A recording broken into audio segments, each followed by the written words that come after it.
Today we're going to walk around the very front of the grove, north of the driveway. This is the mound area, and the mound is something that was created about 15 years ago.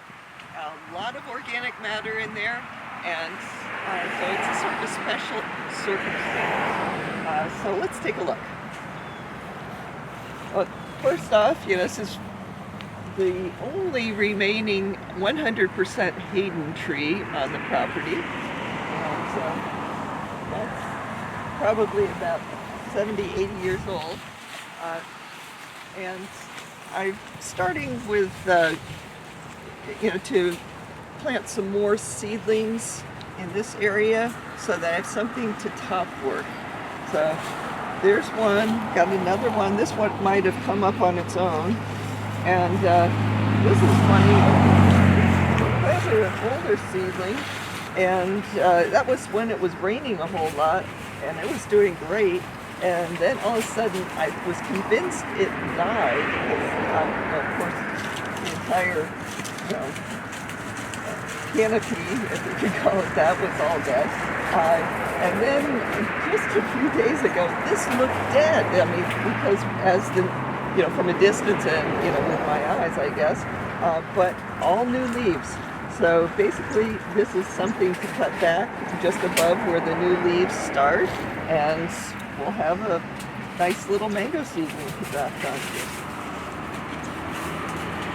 This Hayden is upward to Angie, and then we have a mango seedling that came up on its own, and I put Kaylee K on that. So I've got two different varieties on there.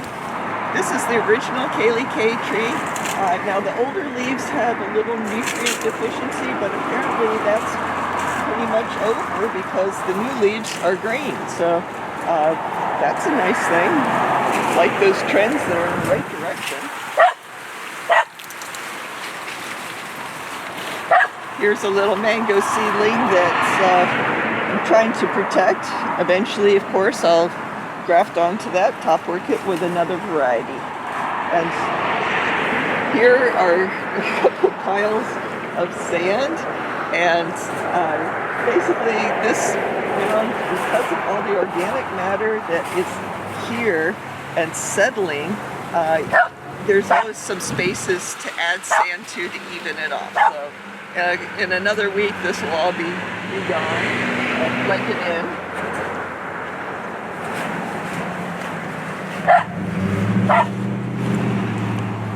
Here's one of my project trees. I just sowed this yesterday.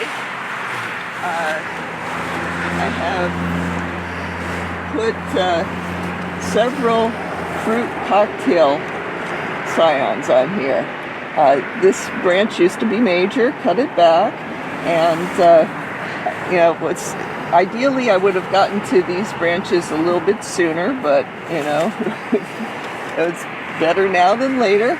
And so I did a combination. Here's a side cleft and a couple side clefts, and then a couple top clefts, and so we'll see which of those works out best. Ideally, like 3 of these grafts will take, and then I would cut back all of the other growth, from this area, because as those shoots get big into big branches, 3 is really all you want in one area. 2 is fine also. So we'll see how that goes. Of course, after those start growing, the rest of the tree gets cut back, and then I graft onto the new growth, the shoots coming out of those areas. But right now it's in a nice protected area. It's got a lot of leaves up above it, so a gentler time of year anyway, but it also is getting a little shade from the old plant.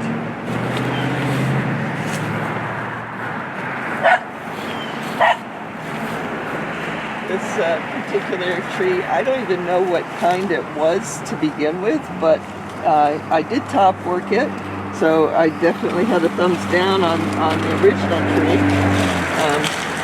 You can see that, right here is some paint, and that's marking where the graft was.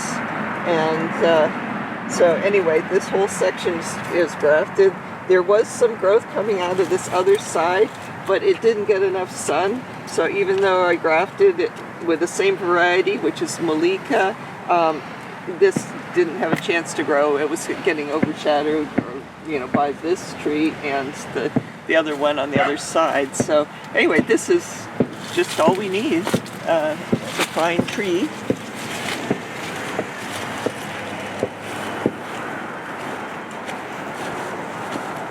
Here's our Carrie seedling project, and we started out with a lot of seedlings and lost a few of them when I weeded out this area.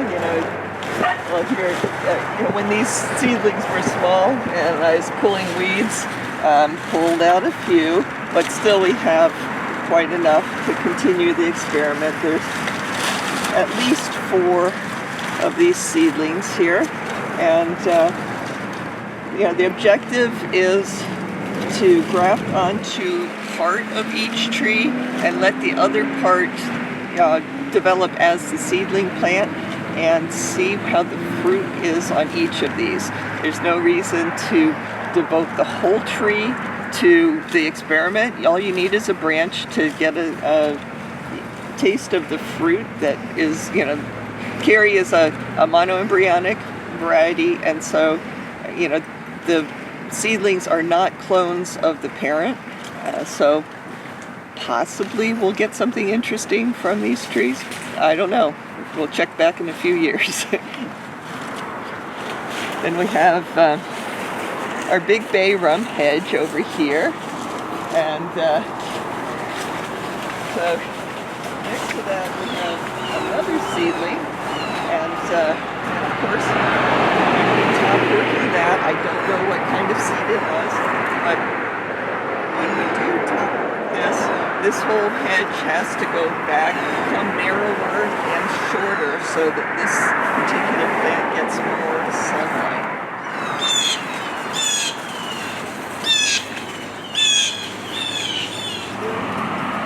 So this is Harvest Moon, and it's not a great example of it. Of course, this is a harsh place to be, so on top of a mound, and we're on top of a hill, and so a mound on top of a hill is really not like getting all the water and nutrients to the plants that you would get in other locations. But it's basically, there's 2 trunks. The trunk here on the south side is completely rotted, completely dead, but this one on the north side is, it started dying back, but it didn't die back all the way. It sent out these shoots, and so now I probably will come back and make a nice cut, probably sacrifice this particular branch and make a cut here. Hopefully it'll get rid of most of the rot, and we'll have Harvest Moon for a little while. Long term, this is not going to be a surviving tree because of the rot coming down to the base of the plant. It might last 5 or so years though, so it'll be interesting. But I'm not putting all my eggs in one basket with this particular location. And so I planted seeds. I think this is, these are sweet tart. And so I've got a nice healthy seedling here, interesting variety. And this is the same plant, just a 2-trunk situation. So anyway, we have a backup for this particular location. This should be having, this should have healthy roots, and I can graft something onto it, and hopefully it will take off and become a very healthy plant. Evidently I was preparing a scion here and I forgot about it. So this is Harvest Moon, and so I will just take off that new growth here and come back, try to make a note for myself to come back and use this. And actually what I could do is use this particular scion on this seedling that I put in here. So this would still be Harvest Moon. We'd have some on a deteriorating rootstock and some on a nice healthy rootstock.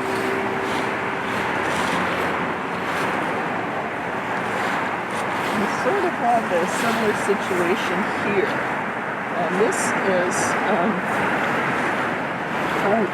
a seedling tree that we grafted Jacqueline on. Jacqueline's a really nice variety, not very well known. So as this was rotting, this one part of the plant was doing pretty well, put out some nice healthy growth. But again, this is not a long-term situation. So, as you probably have noticed, I planted seeds around it, and in this particular location, it was a little better situation for the seedlings, and so more of them survived. So we actually have 3, and I guess we used to have one over here, but I don't see it. It used to be 4, but this one seedling, this is fairly interesting. It shows my level of preparedness or innovation or whatever. I was not prepared for this situation.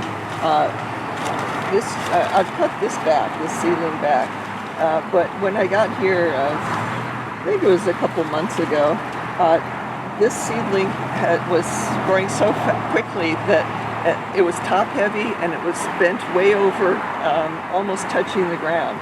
Of course, that's not the kind of, growth trajectory that I wanted. So cut back some of this height, and then I didn't have any string or nursery tape or anything to tie up the tree. But right here, you can see the remnants. I went over to the coconut palm that's right next door and used one of the veins in a frond, tied it up, and that was enough to keep this particular plant staked to something stable. So anyway, sort of strange, but sometimes you can find a material that works out for you.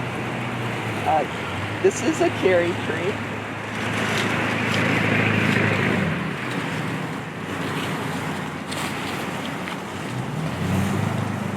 Here's Bailey's marble. We happen to hit some of the few minutes that we've got irrigation going here. Bailey's marble wants to be big, but been fairly successful keeping this pretty compact, but it is very happy here.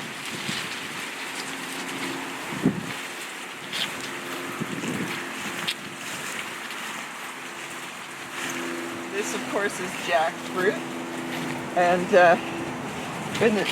when the mound was young, it was sort of hard to get things established here because, of course, there was no shade or anything. It was just like, planting on top of a mound on top of a hill.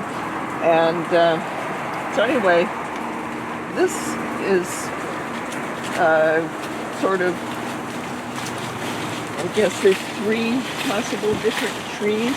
I just took the seeds of one really good jackfruit and put them on the ground and tried to keep the weeds back. And so these trees are from those seeds, direct seed, and it worked out very well.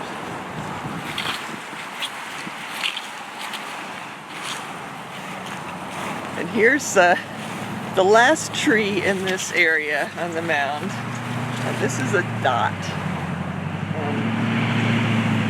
Just like dot a lot, very unique flavor. And it seems to be pretty happy here, and so it's sort of a nice place to end. But this whole mound here is, as I said, something that is settling over time. So we're happy to get the sand here to smooth it all out, and then this area right here. Possibly in the future I'll plant something, but don't know what that is right now.